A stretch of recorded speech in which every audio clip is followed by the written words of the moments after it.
जब तक आप इस पूरे रीजन की ज्योग्राफी नहीं समझेंगे तब तक आप, मुझे लगता है, पाकिस्तान ऑक्यूपाइड जम्मू कश्मीर,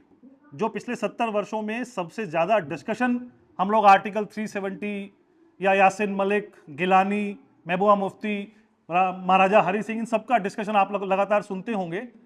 इन सारे डिस्कशंस का जो सबसे बड़ा विक्टिम जो रहा वो हमारा पाकिस्तान ऑक्यूपाइड जम्मू कश्मीर की टेरिटरी रही। पहली टेरिटरी जो आपके सामने लिखी है, जो बिल्कुल बॉर्डरिंग जो एरिया है, मीरपुर और मुजफ्फराबाद, दो डिस्ट्रिक्ट्स 1947 में पाकिस्तान की रेगुलर आर्मी ने कुछ स्थानीय लोगों के साथ मिलकर जम्मू कश्मीर पर अटैक किया, और मीरपुर और मुजफ्फराबाद दो ऐसे बड़े डिस्ट्रिक्ट्स थे जम्मू और कश्मीर के। मीरपुर ज्योग्राफिकली या रेवेन्यू वाइज मैं कहूं जम्मू रीजन का पार्ट है, और जो मुजफ्फराबाद है वो कश्मीर रीजन का पार्ट है। लगभग 13,297 स्क्वायर किलोमीटर का एरिया ऐसा है जो आज पाकिस्तान के कब्जे में है। इस पूरे रीजन में कश्मीरी सिर्फ और सिर्फ एक छोटे से एरिया में बोली जाती है, अदरवाइज पूरे रीजन में गोजरी और पहाड़ी लैंग्वेज बोलने वाले जो लोग हैं वो ज्यादा है।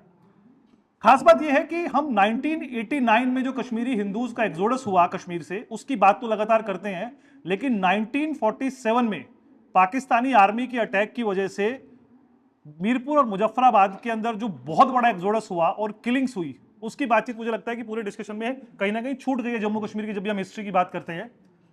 मीरपुर एक ऐसी जगह है, मीरपुर जो डिस्ट्रिक्ट हेडक्वार्टर था, मीरपुर डिस्ट्रिक्ट में 3 दिन के अंदर लगभग 20,000 हिंदुओं और सिखों का कत्लेआम किया गया 1947 में, और लगभग 36,000 फैमिलीज ऐसी थी जिनको अपना घर छोड़कर उस समय जम्मू या कश्मीर के बाकी हिस्सों में आना पड़ा। जम्मू कश्मीर की जब भी हम बात करते हैं तो एक विक्टिम कार्ड खेला जाता है। आप लोगों ने भी सुना होगा कि हम कश्मीर में जाते हैं तो कश्मीरी सेपरेटिस्ट जो एलिमेंट है वो लगातार कहते हैं कि सड़क पे चलता हुआ जवान जो है वो यूपी, बिहार या दिल्ली के किसी हिस्से से आया और वो मुझसे मांगता है मेरी आईडी दिखाओ, आप अपनी आईडी दिखाइए, और आईडी दिखाने में बहुत प्रॉब्लम है। लेकिन आप ये देखिए कि 70 वर्षों से जम्मू कश्मीर के मीरपुर मुजफ्फराबाद से लगभग, आज अगर मैं उनकी संख्या की बात करूं तो लगभग 12 से 13 लाख लोग ऐसे हैं जो मीरपुर मुजफ्फराबाद से उजड़कर आए और देश के जम्मू या कश्मीर या देश के अन्य हिस्सों में कहीं ना कहीं बसे हुए हैं। लेकिन जम्मू कश्मीर के इन पहले जो पीड़ित कम्युनिटी है, और छोटी मोटी नहीं है, 1989 में जब हम कश्मीरी हिंदू के एक्सोडस की बात करते हैं तो उनकी संख्या लगभग 3 से 4 लाख लोग है। जम्मू कश्मीर के मीरपुर मुजफ्फराबाद से जो संख्या है आज के समय में, वो लगभग 12 से 13 लाख लोग ऐसे हैं जो जम्मू कश्मीर के इस हिस्से से डिस्प्लेस होकर देश के कई बाकी हिस्सों में रहते हैं। किलिंग्स हुई उस समय, बहुत टॉर्चर बहुत सारे लोगों को किया गया, और यह हिस्सा आज हमारे हाथ से चला गया। ये जो सामने आप देख रहे हैं ये शारदा पीठ है कश्मीर का। जब भी अभी प्रशांत जी ने जब शुरुआत की तो शारदा पीठ के एक मां शारदा के एक श्लोक से शुरुआत की थी। शारदा पीठ या शारदा देवी का जो मंदिर है वो आज पाकिस्तान के कब्जे में है। कश्मीरी जो पॉपुलेशन है या कश्मीरी कम्युनिटी है, कश्मीरी हिंदू जो कम्युनिटी है, वो शारदा देवी को अपनी कुल देवी मानता है। आज उस कुल देवी का मंदिर की स्थिति क्या है वो आपके सामने है। आज जो हमारी एलओसी है उससे कुछ किलोमीटर की दूरी पर यह मंदिर है, बहुत जीर्ण शीर्ण अवस्था में है। और जब मैं इस मंदिर की ये जो 4 दीवारें, आप एक जगह एक गुंबद खड़ा है आप ये देख रहे हैं, हमने कल्चरली क्या खोया है आप इस बात से समझ लीजिए कि देश में यदि पुराने समय में एंशिएंट इंडिया के टाइम के समय में यदि आप देश के किसी भी हिस्से में, किसी भी बड़ी यूनिवर्सिटी में, किसी भी बड़े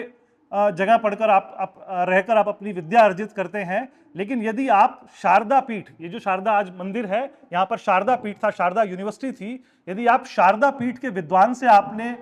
अगर डिस्कशन नहीं किया, उससे शास्त्रार्थ नहीं किया, तो आपकी जो शिक्षा है वो अधूरी मानी जाती थी। आज के समय में हम नालंदा यूनिवर्सिटी की बात करते हैं जिसकी लाइब्रेरी बहुत जला दी गई और बहुत सारी बुक्स का जो है नुकसान हुआ, लेकिन शारदा जो पीठ है यहाँ की जो लाइब्रेरी थी वो लगभग नालंदा के बराबर की थी। अल बरूनी ने अपनी किताब में लिखा है कि पूरे देश के विद्वान जब तक शारदा पीठ के पुस्तकालय में जो पुस्तकें हैं उनका अध्ययन ना करें तो उनकी जो पढ़ाई है, जो उनकी विद्या है, उनकी एजुकेशन है, वो पूरी नहीं हो सकती। लेकिन पूरे विमर्श से लास्ट 70 ईयर्स से शारदा जो पीठ है, शारदा देवी का मंदिर है, वो लगभग खत्म हो चुका है। बगल में आप जो आप देख रहे हैं ये अली बेग गुरुद्वारा है। अली बेग गुरुद्वारा किसी जमाने में हुआ करता था, लेकिन बाद में 1947 में इसको अली बेग प्रिजन के नाम से जाना गया। जिन 12-13 लाख लोगों की जिक्र मैंने आप लोगों के सामने किया पाकिस्तान ऑक्यूपाइड जम्मू कश्मीर के, उनमें बहुत बड़ी संख्या में लोगों को अली बेग गुरुद्वारे को 1947 में पाकिस्तानी सेना ने अली बेग प्रिजन में कन्वर्ट कर दिया था और हजारों लोगों को यहां पर बंधक बनाकर रखा गया था। मुझे लगता है उन 5-6 हज़ार लोगों में से मात्र 1600 लोग बचकर वापस आ सके थे। अगर आप एट्रोसिटीज यहाँ पर किस तरह की कमिट की गई हैं, अगर आप उसको समझे, तो मैं छोटा सा एग्जांपल दूंगा। यदि आपका मूवीज में इंटरेस्ट है तो शिंडलर्स लिस्ट करके एक फिल्म है, बहुत रिकॉग्नाइज्ड फिल्म है, उसको मुझे लगता है कि ऑस्कर वॉस्कर भी खूब मिले होंगे। उसमें जिस तरह से ज्यूज पर जो अत्याचार किए गए हैं, जैसे उसमें दिखाए हैं, मुझे लगता है कि अगर आप अली बेग की जो पूरे वृतांत हैं लोगों के अपने, जो वहां पर लोग उस किस तरह से लोगों ने पाकिस्तानी एट्रोसिटीज को सहा, उसको यदि आप एक बार देखें या उस पर कोई सोचे, तो मुझे लगता है कि शिंडलर्स लिस्ट से भी ज्यादा दर्दनाक जो फिल्म है वो बनाई जा सकती है। मैं छोटा सा एग्जांपल दूंगा यहाँ पर। 1947 में जब